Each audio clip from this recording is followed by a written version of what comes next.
Hello and thanks for watching our realMyst Masterpiece Edition Let's Play. This is the first in a series of side videos where I'll read these books out, since we didn't really do that in the LP proper. So let's get started with I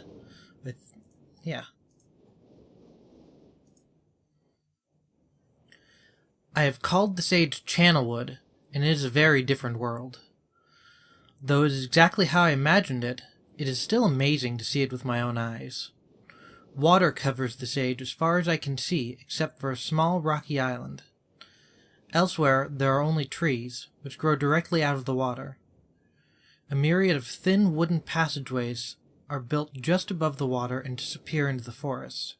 I assume they were built some time ago, for they appear aged.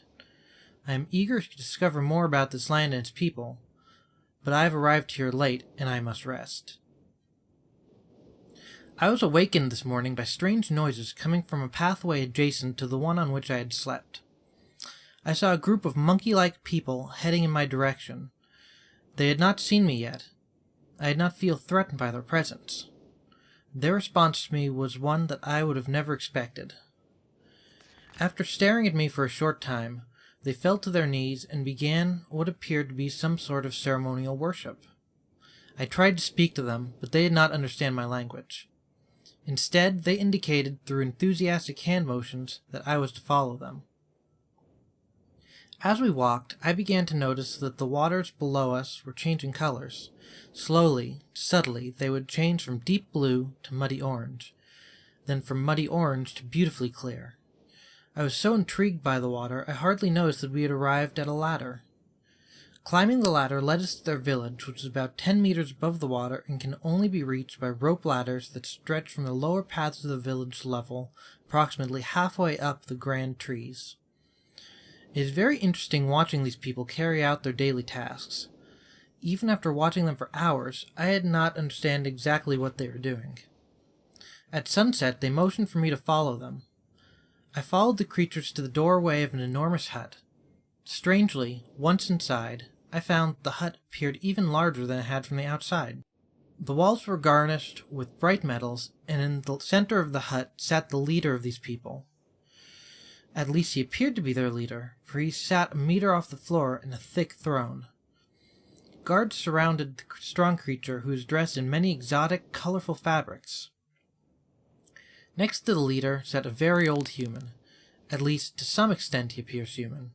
His hair, which was only on his face and head, was completely gray, almost white, and hung very long around his frail body.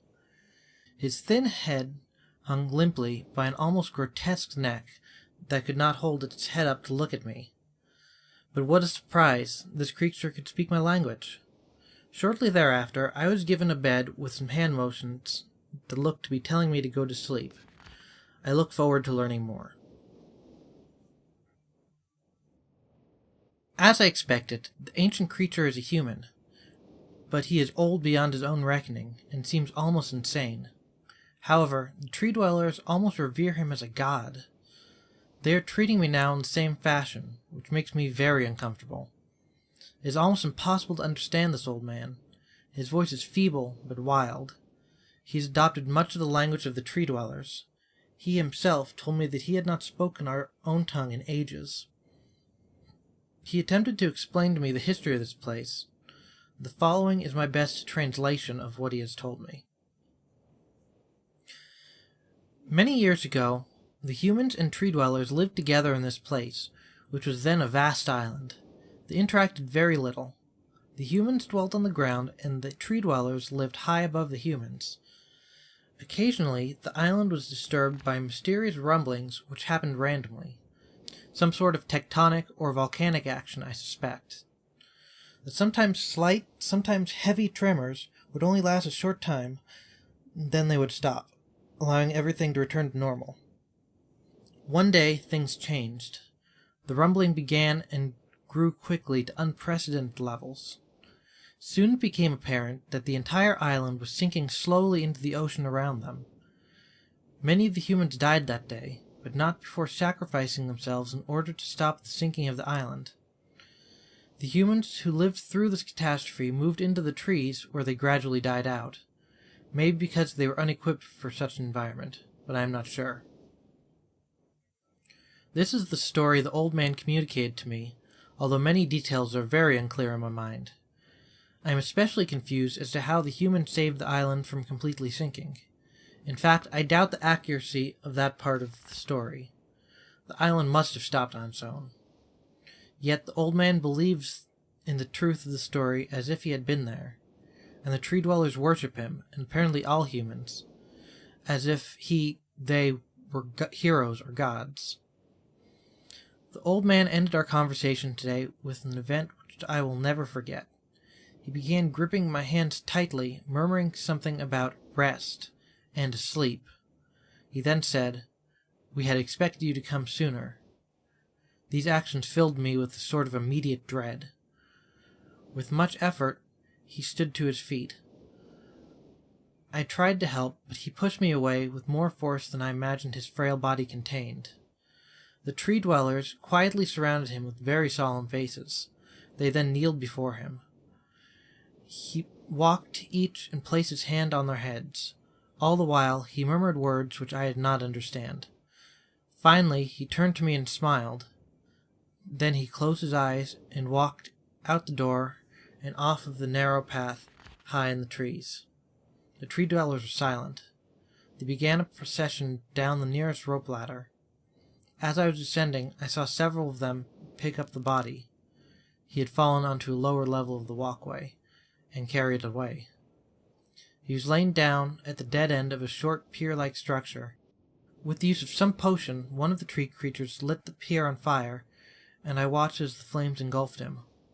As this strange funeral proceeded, the waters around the pier changed to dull green. This morning I awoke, finding it hard to even believe the previous night's events. The water is dull green for as far as I can see now. For some reason, the water no longer shifts color.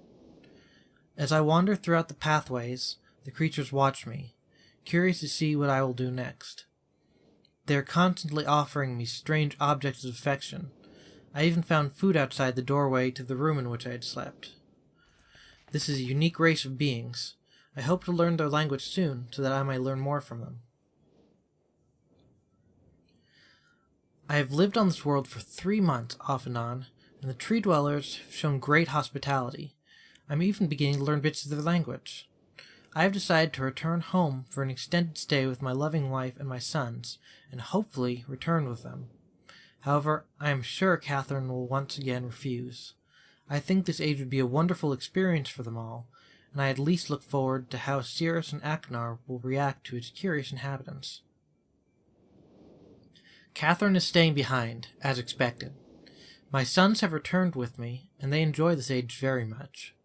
They get along very well with the tree dwellers, and are picking up their language surprisingly fast. I have no doubt that it will not be too long before they can speak with the tree dwellers much better than myself. I am leaving tomorrow to check on the Osmosian age. Cirrus has suggested that I allow him and his brother to stay, though the thought unsettles me. I know the boys are growing up rapidly. The hospitality of these creatures is such that I could think of no better place to leave them alone for a short while, so I will consent to their requests. I warned the boys not to take advantage of the respect of the tree dwellers. The tree dwellers have for their ideas. They seem to understand my warning, and I have faith they will follow it. Much to my dismay, upon arriving in Everdunes, I learned that Pran and her people are continuing to be menaced by the Cockdick. I fear for their survival, and plan on returning to her shortly, after checking on Cirrus and Aknar here. See Everdunes Journal for more information. After watching Cirrus and Aknar, I see they are handling things very well, and I think I can put to rest any fears about leaving them in Channelwood again, for a little while longer. After watching Cirrus and Aknar, I see they are handling things very well, and I think I can put to rest any fears about leaving them in Channelwood again, and for a little longer time. The tree dwellers seem slightly distressed that I am leaving, but are happy that Cirrus and Achenar are staying behind again.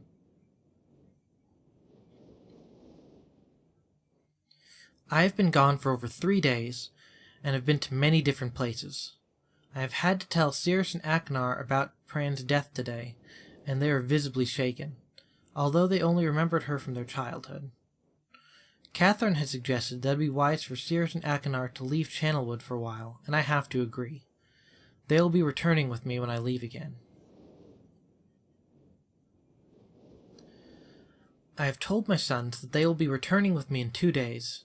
They spent the entire night telling me of an adventure they experienced in my absence, and it was rather remarkable. It seems they constructed a boat with the creatures and traveled some ways out into the surrounding waters. I enjoy hearing them talk excitedly of their own adventures, and am reminded of my own adventures as a child. I finally understand why the tree dwellers have been giving me their many inks and insisting I write with them. Looking through some of my past entries, I see now that the inks have changed from the black I thought they once were, to various different colors. I have shown some of the creatures my journal, and they laughed and howled. I had not known they had such a sense of humor. Even now, as I look through this very colorful journal, I cannot help but laugh myself. We will be returning tomorrow, so my sons are with the creatures for the last night here. They have told me they would like to come to Channelwood again, and also asked if they can visit some of the other ages alone. Though I'll have to think over their request. I believe they have proven to me that they are trustworthy and responsible. Catherine will also have to help me decide whether they are ready for travel alone.